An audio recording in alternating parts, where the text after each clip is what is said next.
Welcome to Garden of Glory. In Ephesians chapter 3, verse 1 to 21, Paul shares the mystery of Christ, that all people are heirs together in him.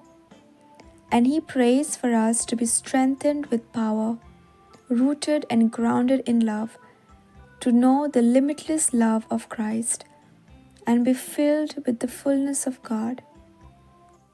एफेसकारांक पत्र अवेस्वर 3 वळी 1 ते 21.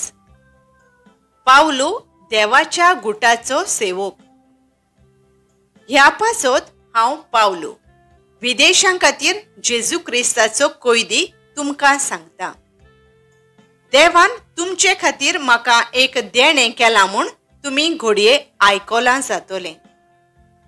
आपलो गूट उक्तो करून देवान म्हाका ताची वळख दिल्या. ह्या गुटाची खबर निकतीच हांवें तुमकां वयर थोड्याच उतरांनी बरोवन सांगल्या.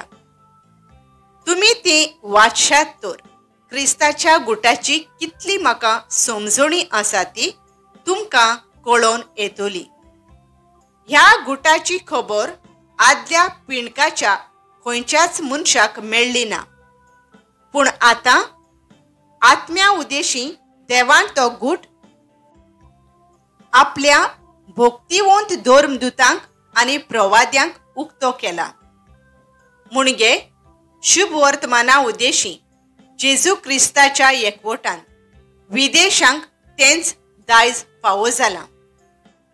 तेच कुडीचे सांदे जावंक ती पावल्यांत आनी तेच भासावणेंत तांकांय वांटो मेळ्ळा.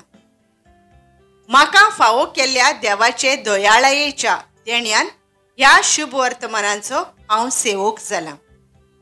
खुद देवान आपले पदवेन हें केलां. भक्तां मदें सगळ्यांहून ल्हान तो हांव. तरी आसतना थाव नासलोली क्रिस्ताची दौलत विदेशांक परगट करचें देणें देवान म्हाका फावो केलां. आनी आपल्या गुटाची मांडावळ कसली ती सभे माजार उजवाडावचें काम ताणें म्हाका दिलां. सोकटा सर्वांच्या रचणारा देवान हो गूट युगांच्या ओरंबाक तावन आपणाच्याच भितर लिपोवन दवरलेलो. हे परी देवाची विविध जाणवाय फकत आतां पवित्र सभे वरवीं अंतराळावेल्या वरदानांक आनी अधिकाऱ्यांक कळीत जावची आसली. हीच ती आमच्या सोम्या जेजू क्रिस्ता सोवे देवान सासणाक तावन येवजिल्ली मांडावळ. ताचे सोवे ताचेर भावार्थ दवरून देवा मुखार विस्वासान वचूंक आमकां धीर मेळटा. म्हणटोच तुमचे खातीर हांव कश्ट दोग भोगता म्हूण पळयोवन तुमी निराशी जावं नाकात म्हूण हांव तुमचे कडेन मागतां. हे म्हजे कश्ट दोग तुमची होडवीक. जेजूचो शीम मेर नासलेलो मोग ओदीक अनुभवून देवाची परिपूर्णताय भोगूंक पावता. आमचो स्वर्गींचो बाप स्वर्गार आनी पृथ्वीर आसलेल्या सगळे तरेच्या घोराण्याचो ओरम.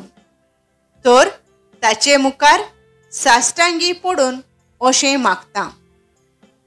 तुमचे भितरले भितर तुमी नवी मनशां जावन आयल्यांत. ह्या नव्या मनशाचो आकार बापाच्या पवित्र आत्म्या वरवीं घोटायेन वाडत वचूं आनी भावार्था वरवीं क्रिस्त तुमच्या काळजांनी ठिकाण करूं. तोच बाप आपूण भोव मोहिमेवंत देखून हें देणें तुमकां फावो करूं. हे परी तुमची बुन्याद आनी पाळां मोगांत रिगून देवाच्या समेस्त भक्तां बराबर जेजूचो मोग कितलो रुंद, कितलो लांब, कितलो उंच आनी कितलो खोल तो समजूंक तुमी शकतल्यात. खरें म्हळ्यार क्रिस्ताचो मोग कधीच परिपूर्णतायेन वळखूं नजो. तरी तो तुमी अनुभवूंक पावतल्यात आनी असो हो मोग पूर्णतायेन अनुभवून तुम्ही देवाचीच परिपूर्णताय भोगूंक पावतल्यात. आपले पदवेन आमचे भितर जो आपलें काम करीत आसा आमच्यान मागूंक प्रार्थूंक जाता ओ आमी कल्पूंक शकता. ताचे परस ओगळें करूंक जाका पदवी शक्ती आसा ताका आमच्या बापाक महिमा आख्खे पवित्र सभेमध्ये जेजू क्रिस्ता सवे पिंडके पिंडकेन सासनाच्या सासनाक आमेन. Paul calls himself a prisoner for the sake of the Gentiles, because the mystery of Christ has been revealed, that Gentiles and Jews together are one body in Christ.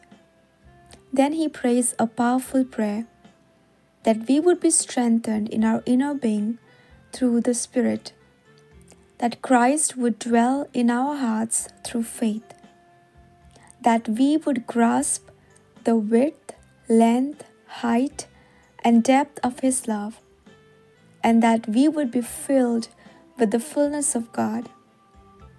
Paul ends with a doxology. To Him who is able to be immeasurably do more than all we ask or imagine, to Him be glory forever. Let us pray. Father, strengthen us with your Spirit in our inner being. Root us deeply in the love of Christ. Help us to grasp how wide, long, high, and deep is His love. Fill us with your fullness and let your glory shine through our lives. In Jesus' mighty name, Amen. Thank you for joining us on the Garden of Glory. If this message blessed you, please like, share, and subscribe. Dear Baren Koro.